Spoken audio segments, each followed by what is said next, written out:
Wassalatu wassalamu ala rasulillah nabina Muhammadin wa ala alihi wa ashabihi wa man wala. Asyhadu an la ilaha illallah wahdahu la syarikalah wa asyhadu anna Muhammadan abduhu wa rasuluh amma ba'du.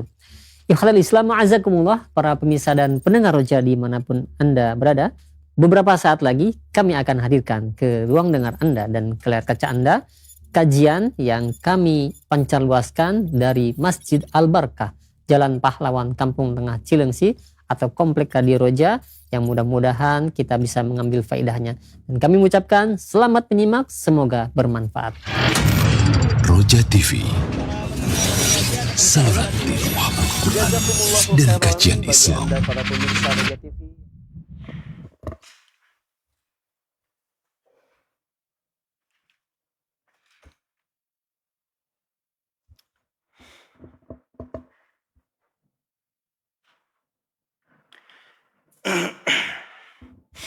Alhamdulillah, wassalatu wassalamu ala rasulillah nabiyina Muhammadin wa ala alihi wa sahbihi wa man walah.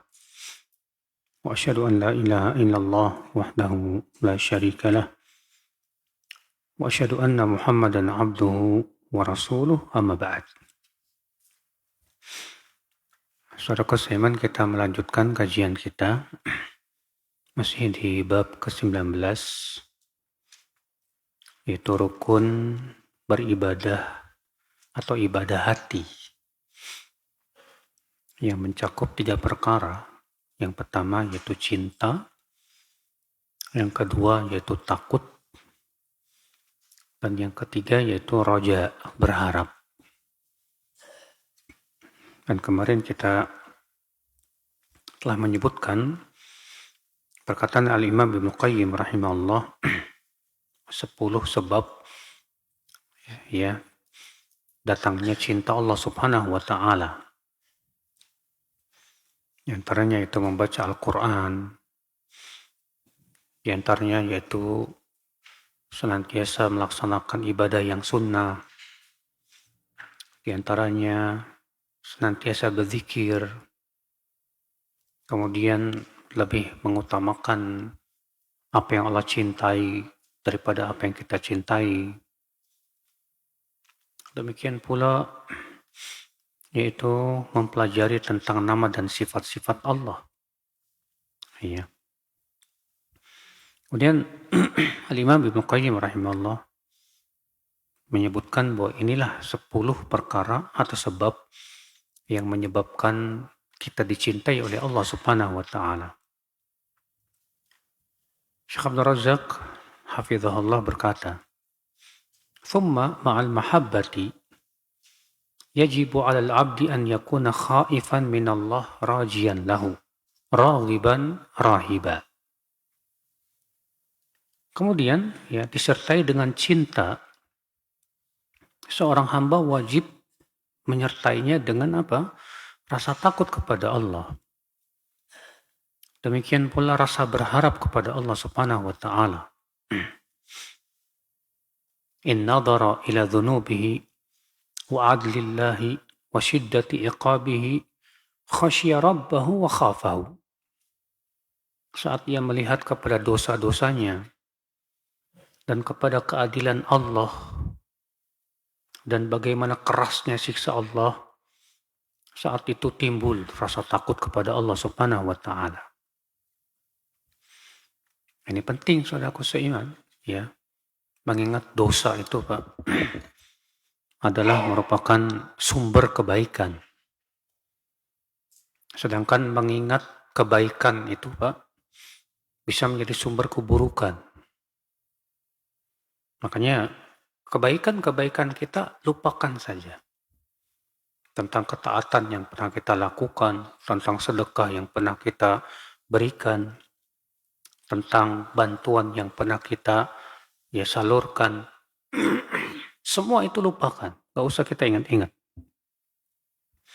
Tapi yang kita ingat apa? Tentang dosa-dosa kita. Ya, sebab kalau kita mengingat kebaikan aja, Pak, khawatirnya apa, Pak? Khawatirnya malah menimbulkan ujub. Ya. Khawatirnya malah menimbulkan kesombongan di hati. Tapi kalau kita tidak ingat-ingat itu, yang kita ingat dosa, disitulah akan muncul ketawaduan. Ya, jauh dari kesombongan dan rasa ujub. Makanya dari itu ya akhi, kalau kita ingat tentang kebaikan kita dulu, masa dulu, saya pernah melakukan ini, langsung kita ingat. Apakah yakin itu diterima oleh Allah? Kita nggak tahu. Iya. Makanya sebagaimana pernah kita bawakan ayatnya, Allah Subhanahu wa taala berfirman, walladzina yu'tuna ma atau wa qulubuhum wajilah. Dan orang-orang yang memberikan apa yang telah mereka berikan, sementara hati mereka merasa takut. Ya. Aisyah bertanya, "Ya Rasulullah, apa maksud ayat ini? Apakah maksud ayat ini adalah orang yang pernah mencuri, ia berzina, dan melakukan berbagai macam maksiat, dan ia merasa takut?"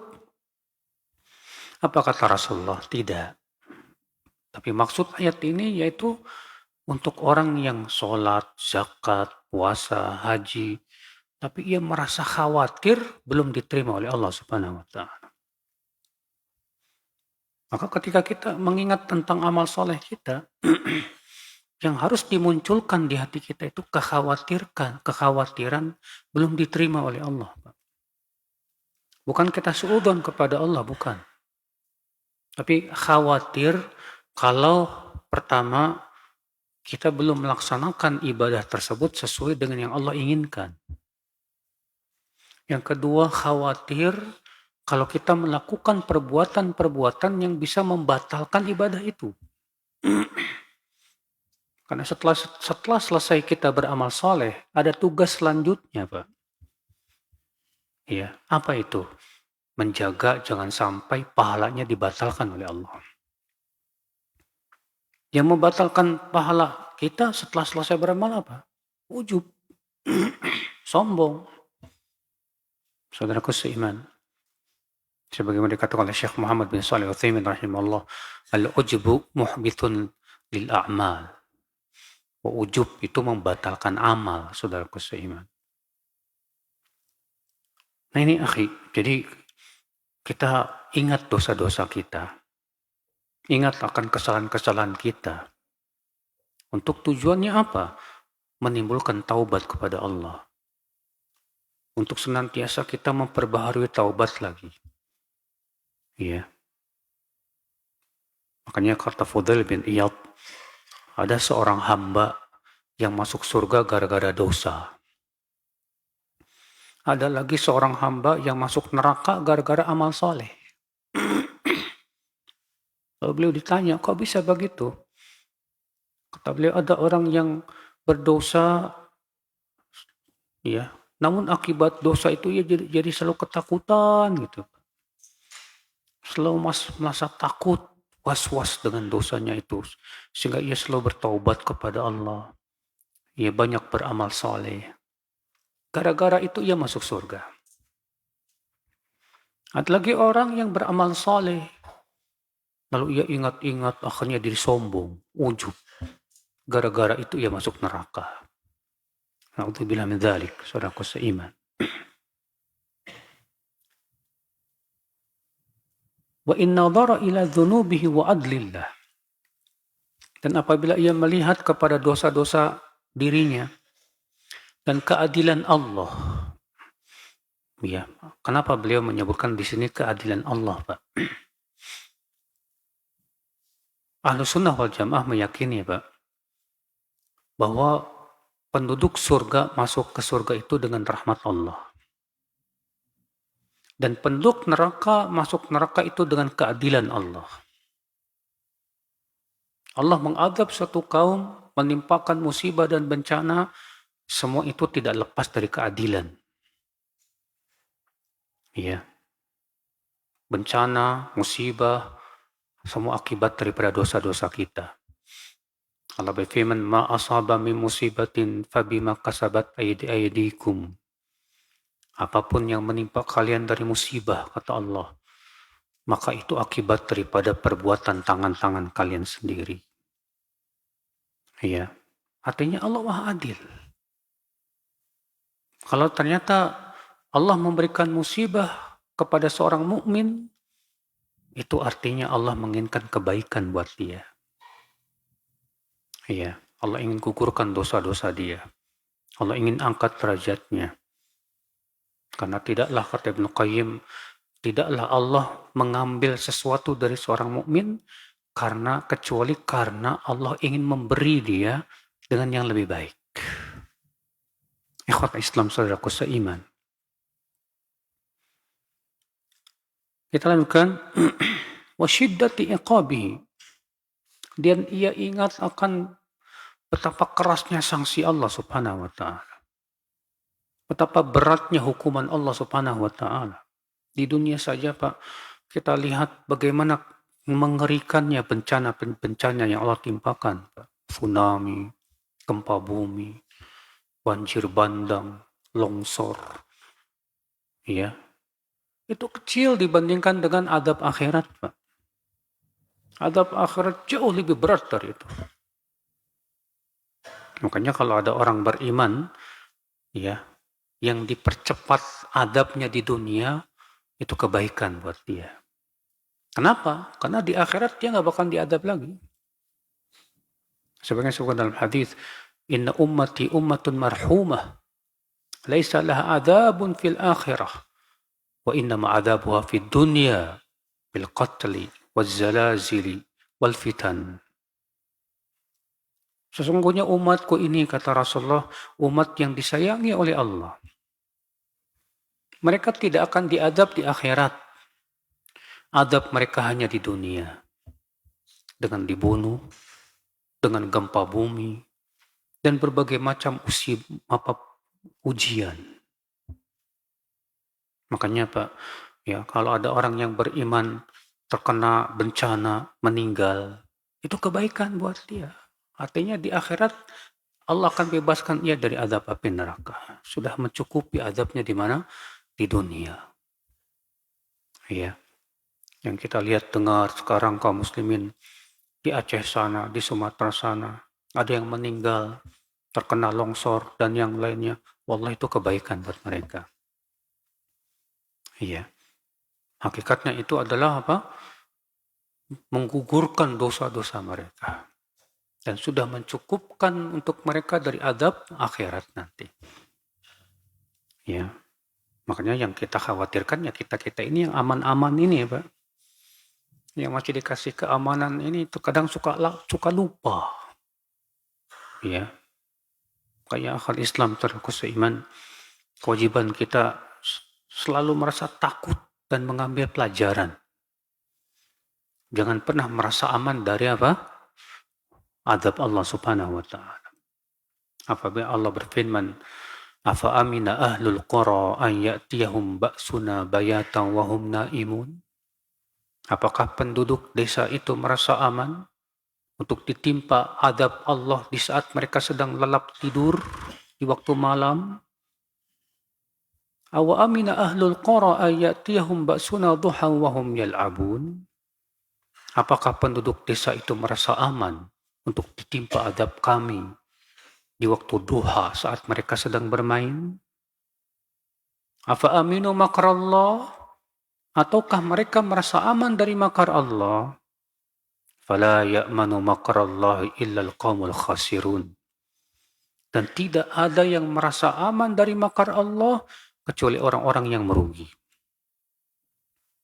Yang dikhawatirkan oleh kita itu Pak, makar yang tak terlihat dan tak terasa Pak. Kalau bencana itu terasa. Ya, bencana itu menggugurkan dosa. Tapi ketika dikasih makar yang nggak terasa, gimana makar yang nggak terasa, Pak? Dijadikan kita malas-malasan ibadah. Dijadikan kita senang kepada maksiat. Semakin kita maksiat, semakin dikasih banyak ya kesenangan. Semakin banyak dosa, semakin diluaskan rezeki. Allah itu makar itu Pak. Makar dari Allah kepada kita, na'udzubillah min dzalik. Itu yang sangat kita khawatirkan. Iya. Makanya kalau kita, banyak di antara kita Pak, tidak merasa kalau kita terkena makar Allah. Ya, ada ikhwan selalu sholatnya terlambat. Selalu sholatnya masbuk.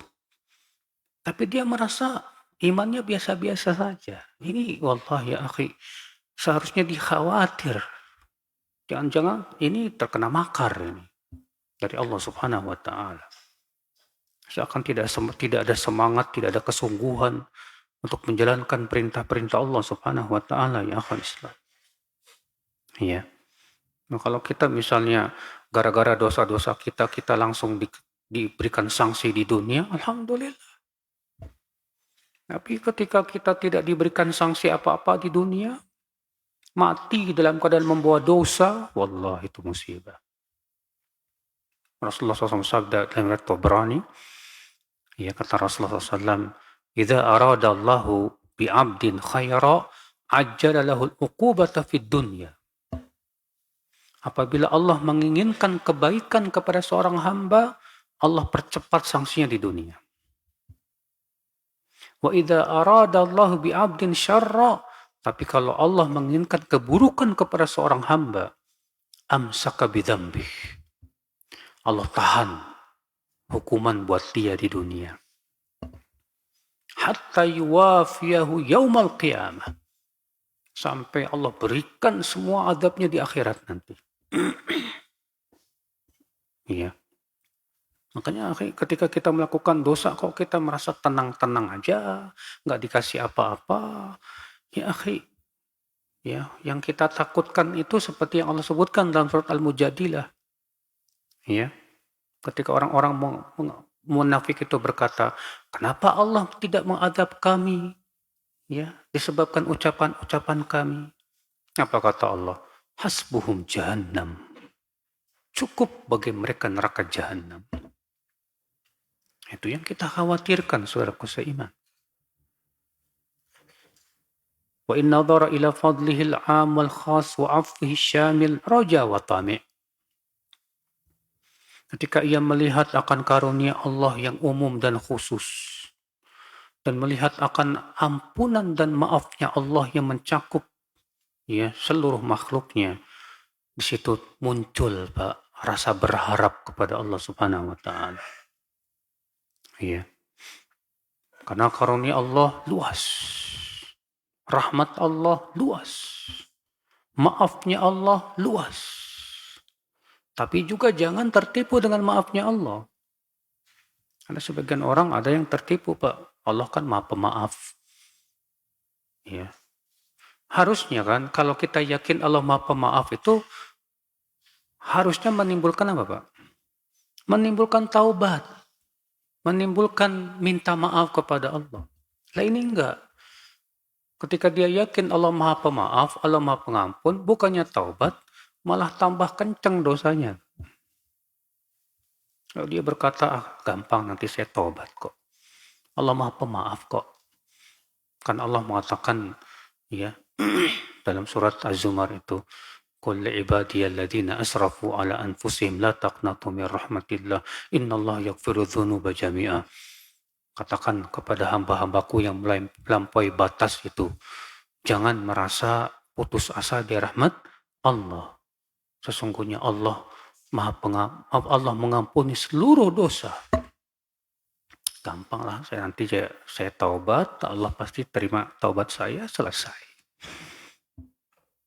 Nah, penting kalau dia dikasih sama Allah taubat, gimana kalau ternyata tidak diberi taubat oleh Allah?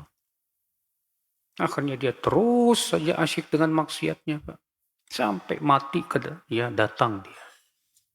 Baru dia nyesal di situ. Na'udzubillah min dzalik. In wuffiqa li ta'atin raja min rabbih tamaman ni'mah biqabuliha.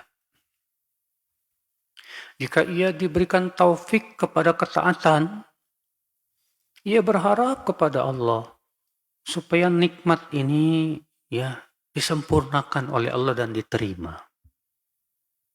Pak, kalau kita ini dikasih kenikmatan bisa menaati Allah itu wallahi itu pemberian yang lebih baik daripada dunia dan seisinya, Pak.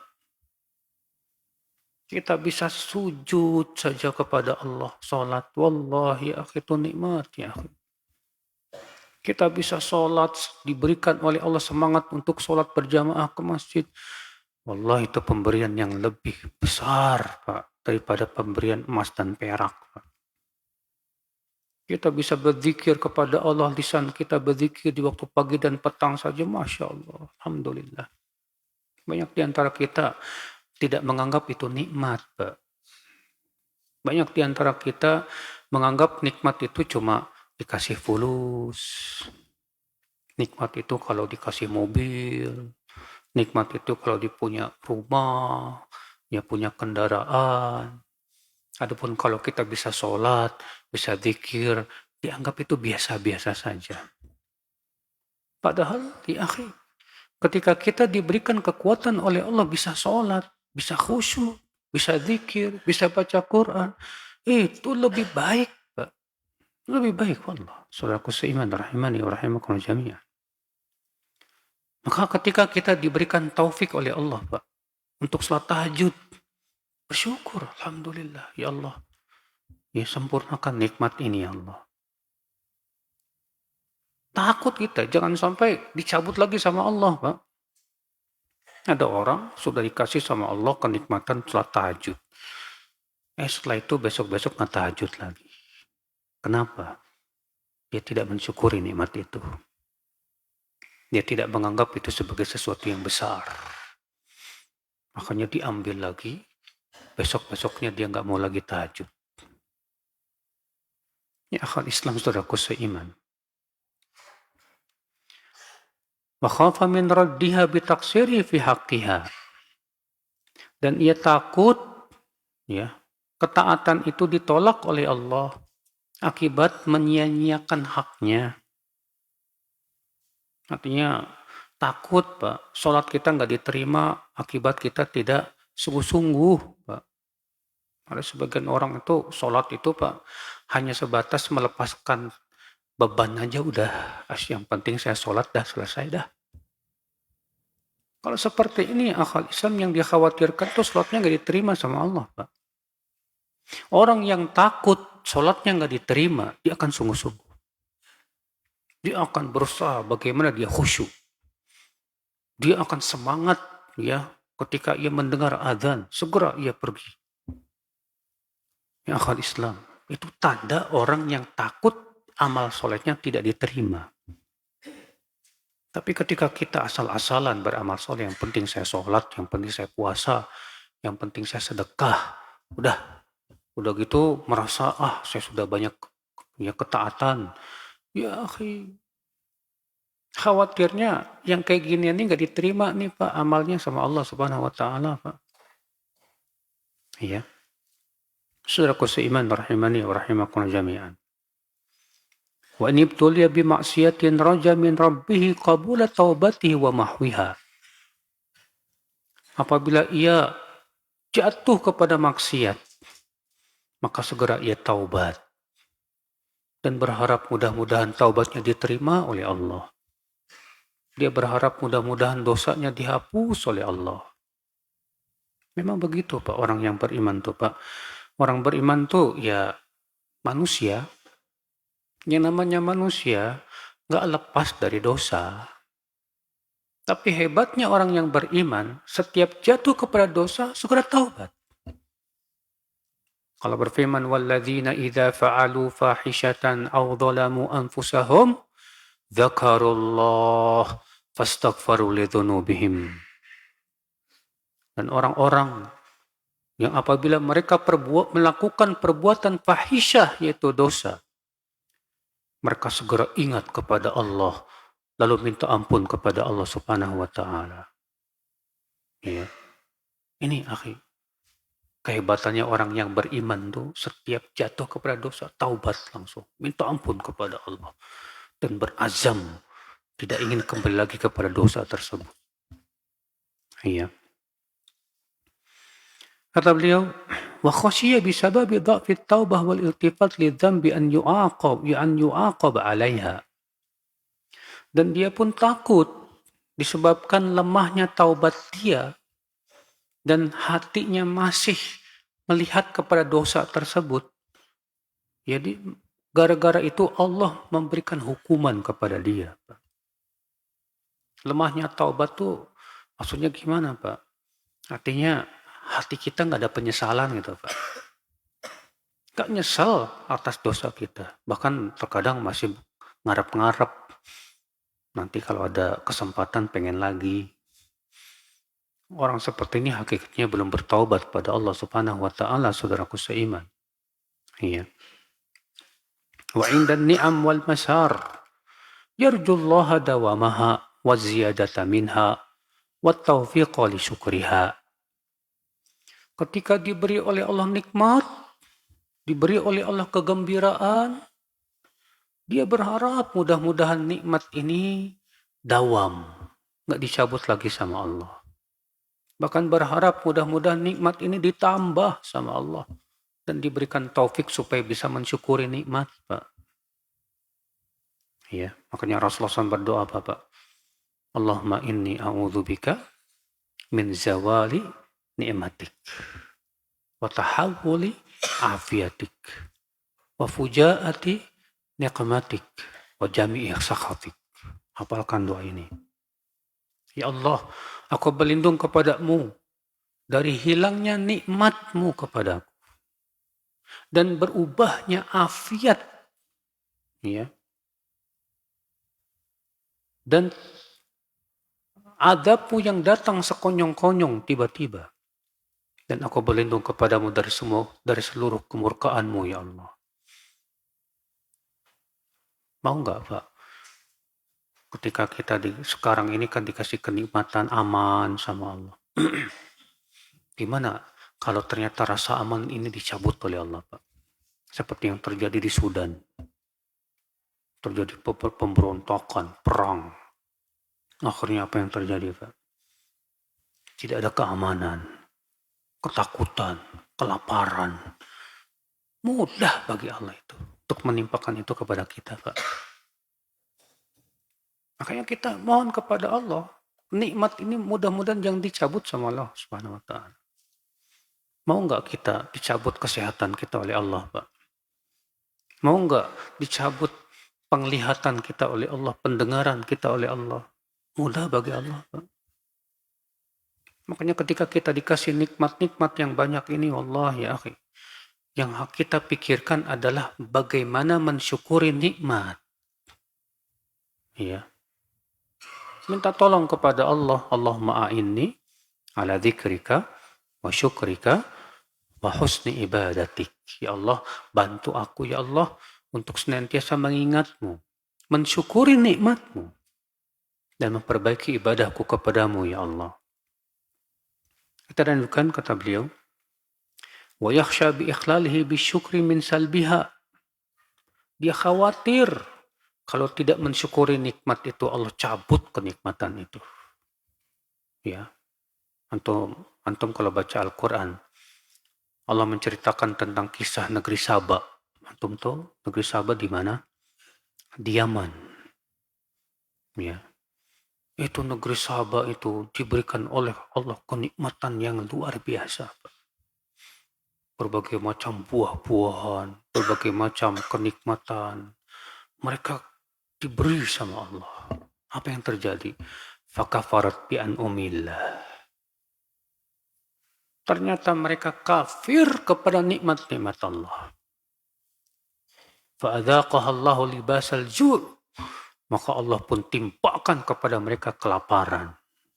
Setelah tadinya senang, enak, nikmat. Coba saudaraku seiman.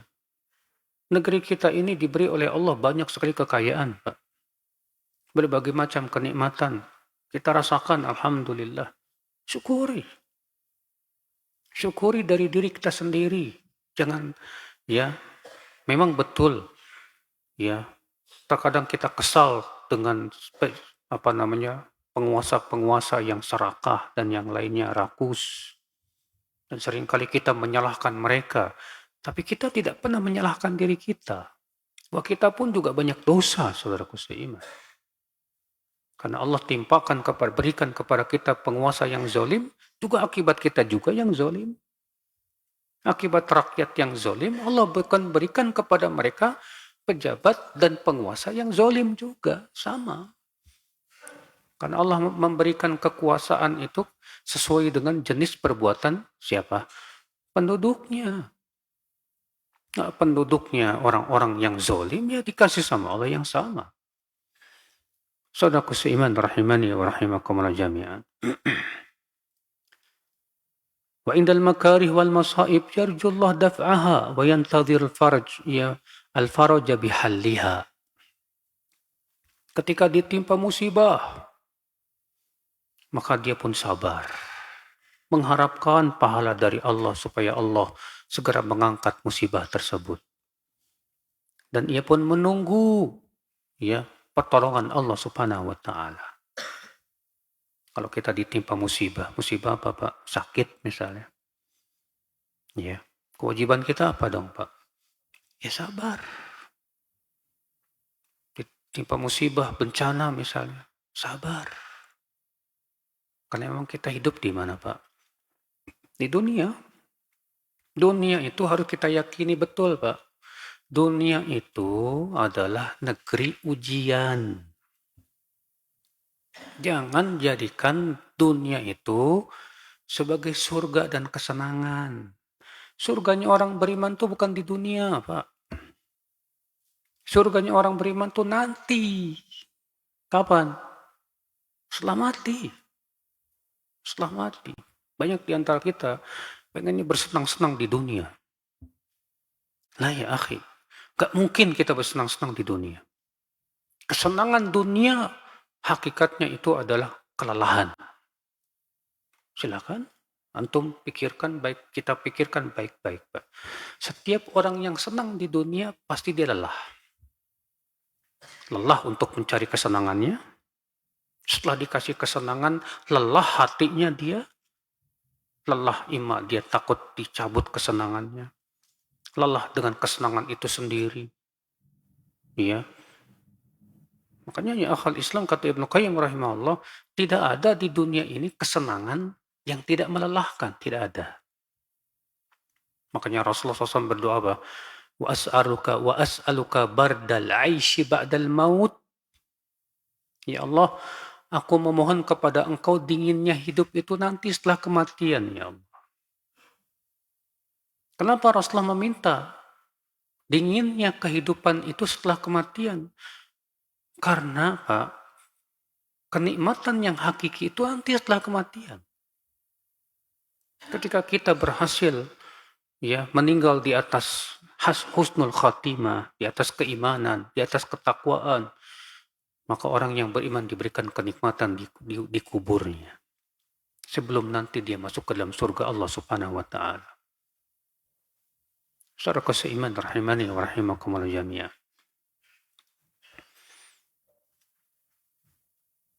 Wa yantadhirul faraj bihilliha, dan menunggu pertolongan Allah Subhanahu wa taala. Kata para ulama, menunggu pertolongan Allah termasuk ibadah. Menunggu pertolongan Allah itu termasuk apa? Ibadah. Ketika antum dikasih musibah misalnya syaratnya rezeki. Udah usaha sana sini, tetap aja syarat. Tapi antum menunggu dengan sabar, mengharapkan datangnya pertolongan dari Allah. Ya, menunggunya kita itu Pak, itu saja sudah ibadah yang agung di sisi Allah Subhanahu wa taala. Iya. Dan untuk menunggu ini memang butuh kesabaran, Pak. Makanya kesabaran itu kan diberikan pahala oleh Allah, Pak, tanpa batas. Allah berfirman, innama yuwaffas sabiruna ajrahum bighairi hisab. Sesungguhnya orang-orang yang sabar itu diberikan balasan tanpa batasan. Masya Allah. Iya. Saudara seiman, kita lanjutkan. Wa yarju aydan an yuthibahu 'alaiha hina yaqumu biwadhifati sabr. Dan ketika ditimpa musibah itu dia berharap mudah-mudahan diberi pahala karena kesabarannya itu. Iya. Makanya kalau orang yang beriman tuh Pak ya, karena keyakinan dia yang kuat itu musibah malah jadi nikmat Pak. Sahih Pak. Kenapa? Karena keyakinan. Dia sadar musibah ini menggugurkan dosa. Dia sadar musibah ini hakikatnya adalah pahala di sisi Allah kalau dia sabar. Nah, ketika dia yakin itu, dan dia berharap akan ampunan Allah dan pahalanya, wallahi musibah yang berat itu jadi kenikmatan. Iya. Disitulah akan muncul ketegaran. Disitulah ya seseorang itu terlihat walaupun ditimpa musibah yang berat tetap tersenyum dia. Nah, ini berat Pak, nggak mudah Pak. Kenapa? Karena sabar itu panas Pak. Makanya Rasulullah SAW mengumpamakan sabar itu seperti apa? Seperti panasnya cahaya matahari. Kata Rasulullah SAW apa? As-sabru dia. Sabar itu seperti dia. Apa itu dia? Itu daw syams. Yaitu cahaya matahari. Cahaya matahari bermanfaat tidak Pak? Manfaat banget. Tapi kalau antum berjemur di bawah teriknya matahari, panas nggak Pak? Panas. Demikian pula sabar. Sabar itu panas. Tapi manfaatnya luar biasa.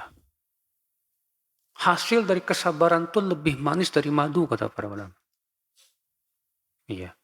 Dan sebaliknya kalau kita tidak sabar, hasilnya lebih pahit daripada segala sesuatu yang pahit. Akhal Islam saudaraku seiman.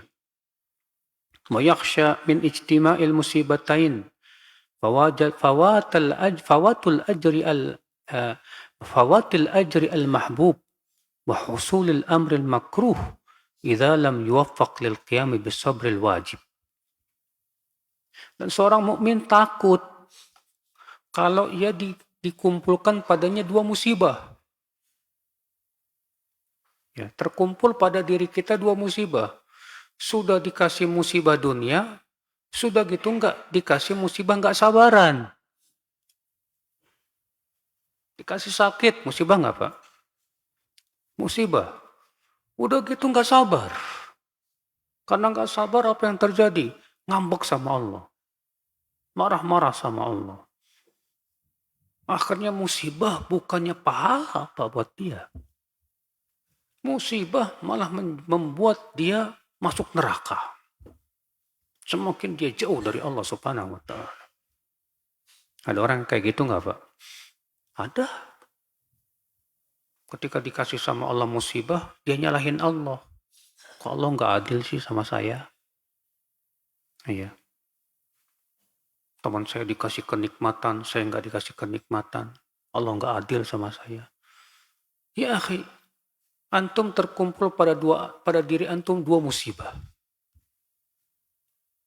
Satu yang pertama yaitu musibah dunia. Yang kedua musibah akhirat. Makanya dari itulah Pak, kalau kita ditimpa musibah, supaya musibah ini jadi pahala, latih apa Pak? Sabar, sabar. Kalaupun kita tidak sabar, itu tidak akan berguna. Apa manfaatnya kita tidak sabar saat kita sakit? Apakah dengan tidak sabar, sakit kita jadi sembuh? Ya enggak juga. Bahkan sakit kita malah menambah dosa. Ya. Saudaraku seiman rahimani wa rahimakumullah jami'an. Makanya dari itu ya akhi, kalau kita ditimpa musibah dunia, jangan sampai terkumpul pada diri kita dua musibah. Iya. Itu musibah dunia tadi, yang kedua musibah akhirat. Yaitu karena kita tidak sabar. Saudaraku seiman. Fal mu'min al-muwahhid mulazimun fi kulli ahwalihi lil khawfi war raja. Maka orang yang mentauhidkan Allah senantiasa berada di antara dua keadaan tadi, kata beliau. Antara takut dan berharap. Wa hadha huwal wajib wa huwan nafi'. Inilah kewajiban setiap kita Pak.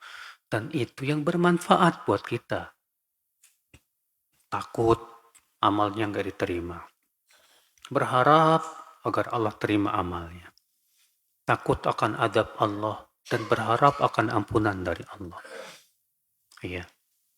Wabihi tahsulu sa'adah. Dengan cara itulah kita bisa diberikan oleh Allah, Bapak. Kita bisa meraih kebahagiaan dunia dan akhirat. Lakin yukhsha 'alal 'abdi min khuluqaini madmumaini. Tapi kata beliau, yang dikhawatirkan itu kalau kita terkena dua akhlak yang tercela, kata beliau. Apa itu, Pak?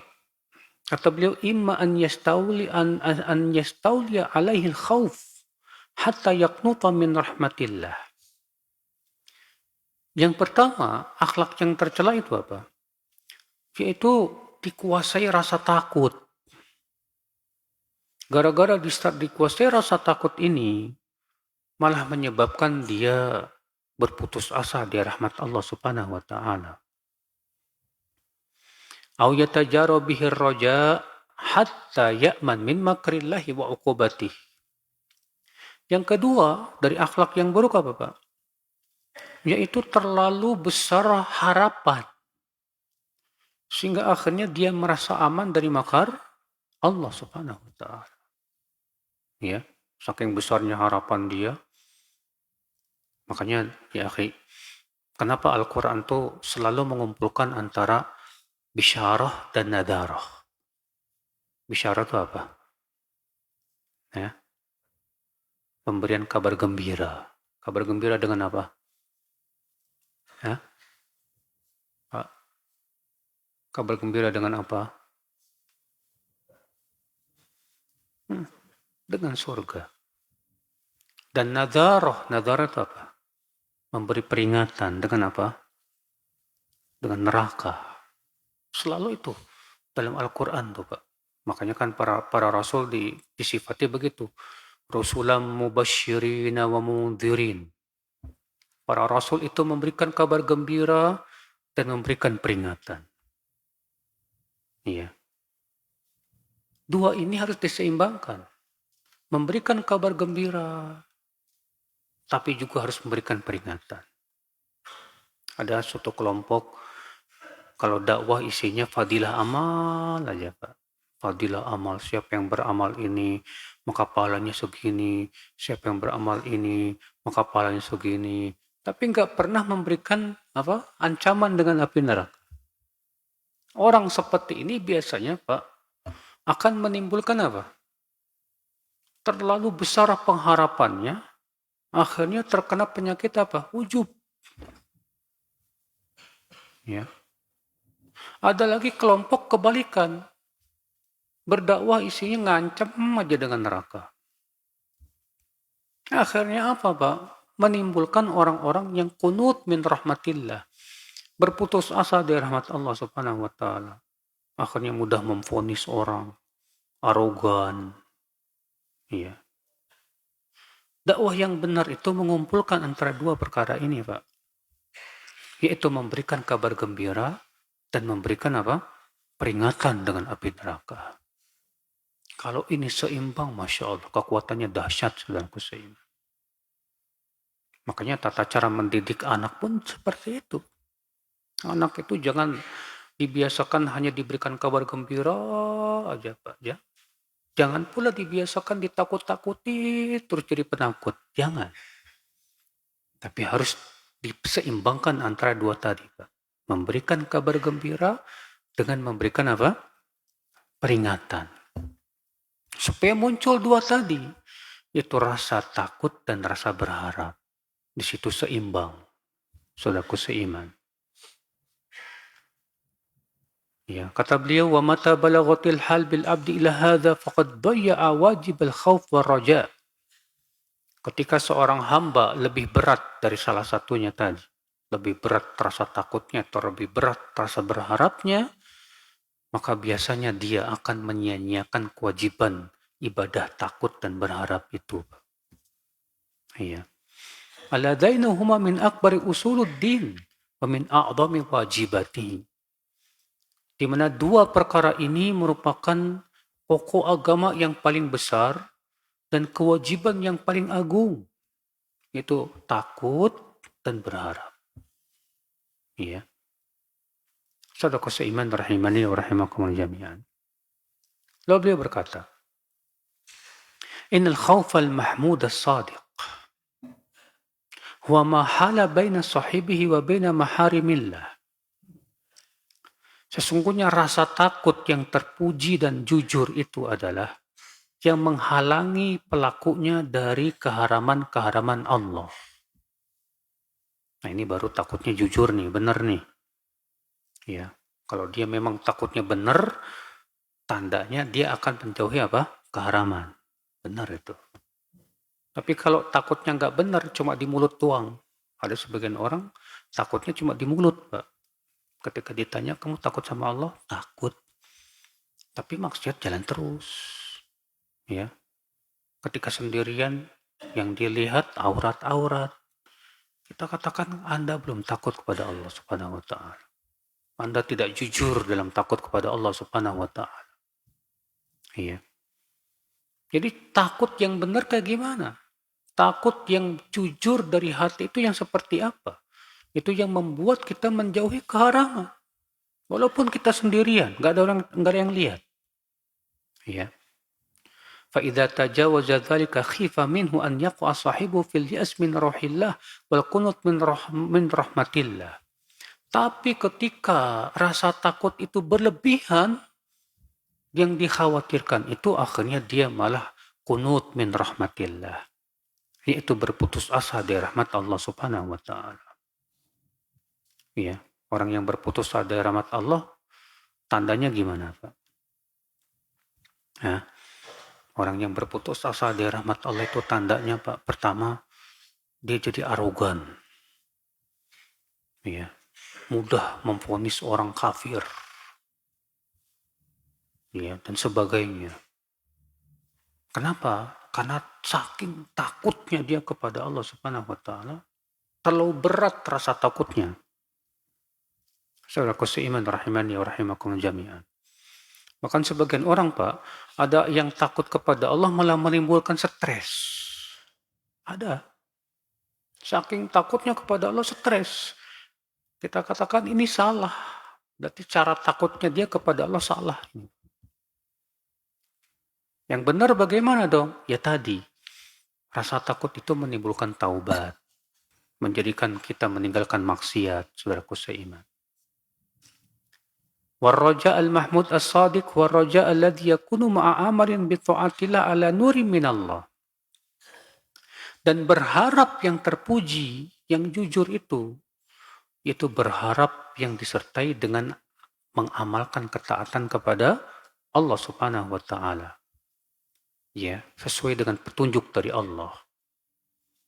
Adapun kalau seseorang itu, kata beliau, terus-menerus berbuat dosa dan ia mengharapkan rahmat Allah tanpa amal, fahadha huwal ghurur, maka ini orang tertipu. Ya. Ini orang harapannya dusta. Sebab kalau dia mengharapkan rahmat Allah, dia pasti taubat kepada Allah, bukan malah berbuat maksiat kepada Allah Subhanahu wa Ta'ala. Sudah masuk ke siapa? Iya. Walidha qala ba'du salaf, oleh karena itu sebagian salaf berkata, al-khawf war-raja ka janahi at-ta'ir, idza istawaya istawat ta'ir. Rasa takut, rasa berharap bagaikan dua sayap burung. Kalau dua sayap itu seimbang, maka dia akan terbang.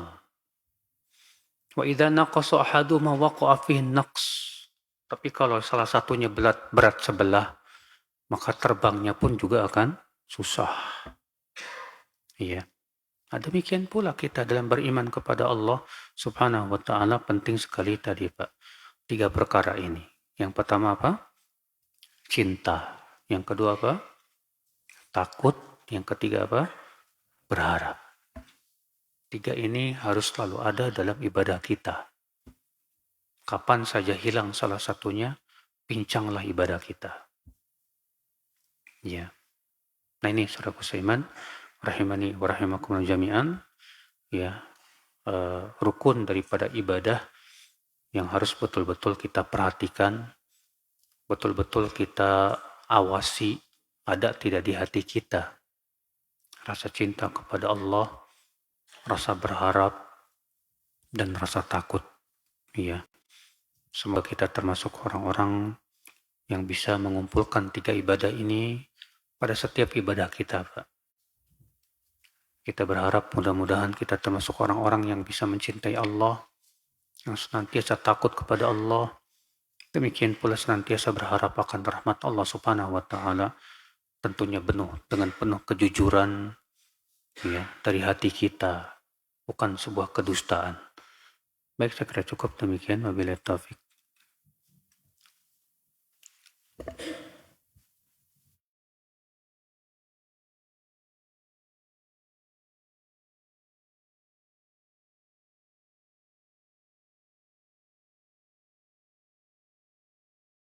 Ikhwatal Islam, untuk selanjutnya kita simak dikumandangkannya adzan untuk sholat Isya bagi daerah Jakarta dan sekitarnya. Allahu Akbar.